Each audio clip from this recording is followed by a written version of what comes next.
Sam McKee. Row 7 will be 90 and 7. 90, Adam Reed and Paul Finney. Paul Finney going first in his Fiesta, handing over to Adam Reed in the compact. Besides them, number 7, which is going to be started by Daniel Perry, who before he hands over to Jess Banks in the Ginetta.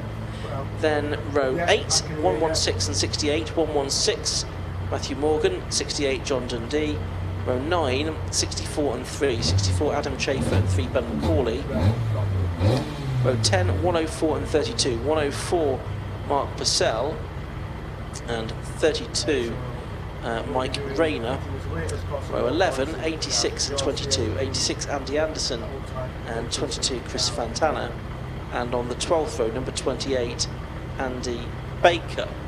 There's only 3 cars being, well, it's only 2 cars being shared and 1 relay team as well, being the Fiesta compact combo of Paul Finney and Adam Reed. So the car's very closely packed on the grid.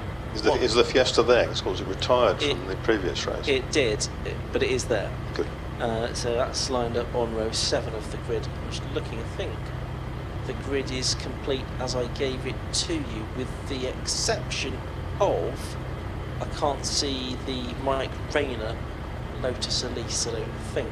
That's missing from the grid, but I think everybody else is there, with the Audi TT of Scott Parkin in the Darkside Developments squad, the surviving Darkside Audi on pole position, and then all the way to the back of the field we go to the number 28 Andy Baker Porsche Boxster Est. They're very closely bunched on the grid, of course, because it's a rolling start, so they won't actually be starting this close together on a standing start. As soon as the signal is given, the safety car will lead them round on the green flag lap.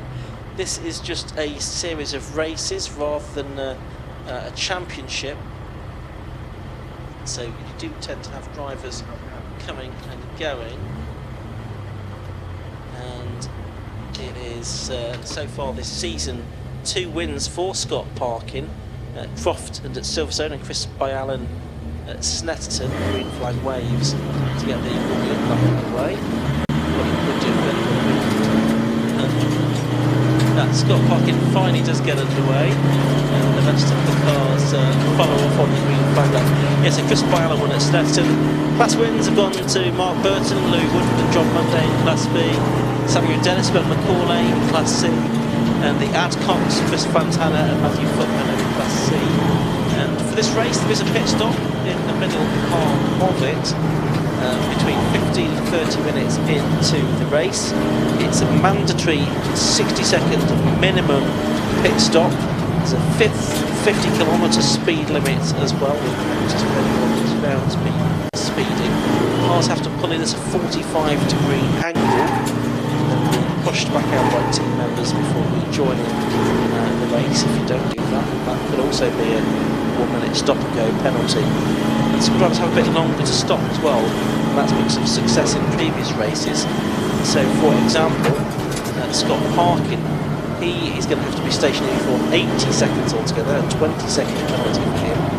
In Class B, John Monday has to stop for an extra 10 seconds, Mark Burton for an extra 5. In Class C, Samuel Dennis an extra 20, Ben McCauley an extra 10. In Class D, Chris Fantana an extra 10. And Andy Anderson an extra 5 seconds compared to the standard 60-second pit stop. Right, the pit can get quite busy down here. It's only a short little pit lane here at Cadwell Park, no pit garages of course here. So, going to be quite busy during the course of the race.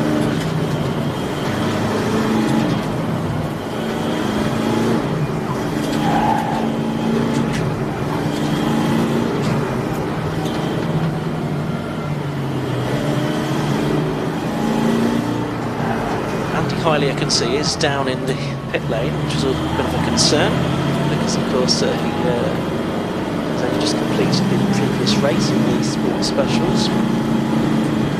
He is here ready to take over the races from Johnny Weston Taylor for the second part of this Roadsports race. The cars working their way around this green flag lap before the rolling start.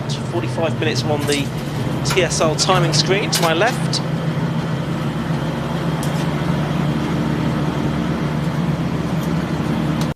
And as soon as the red lights go out, those 45 minutes will start ticking down.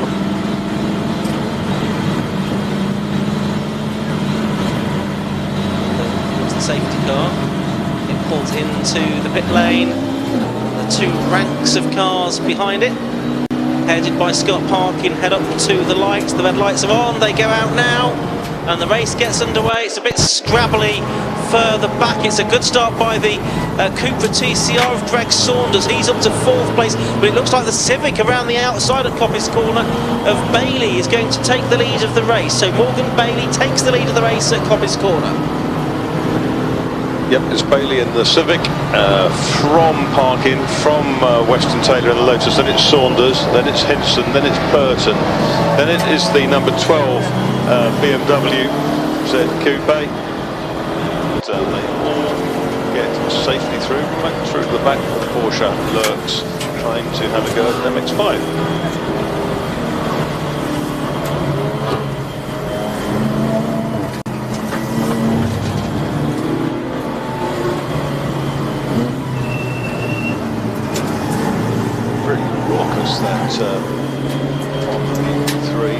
In trouble is the Audi. The Audi's dropping back. It's just been overtaken by 1, 2, 3, 4 cars now running offline. So unfortunately Scott Parkin is not going to get to the point where he needs to serve his extra success penalty, because he's going to be in the pits. Yeah, so that's a disappointment for the Darkside team, already down to 1 car. Looks like they're not going to have any cars left. So that one broke in practice as well, this one, so yeah. So leaders are into the Hall Bends for the first time in this race, so it's Morgan Bailey that comes out of Barn Corner in the lead in the number 230.